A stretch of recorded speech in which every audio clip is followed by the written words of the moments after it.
আমরা এখন আছি চাঁপাইনবাবগঞ্জ সোনা মসজিদ স্থলবন্দর বর্ডার।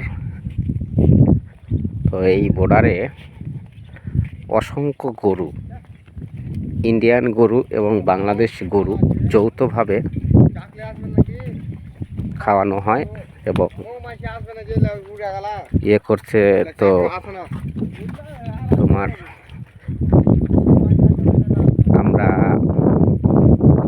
আজকে এমন একটা জায়গায় আসছি যে ইন্ডিয়া বাংলাদেশ সীমান্ত দিয়ে আমরা হাঁটতেছি, খুব সুন্দরভাবে হাঁটতেছি এবং গরুর পাল ইন্ডিয়া থেকে চলে আসতেছে বাংলাদেশে। আপনারা তো দেখতেই পাচ্ছেন অসংখ্য গরু, এটা ইন্ডিয়া থেকে চলে আসতেছে বাংলাদেশে।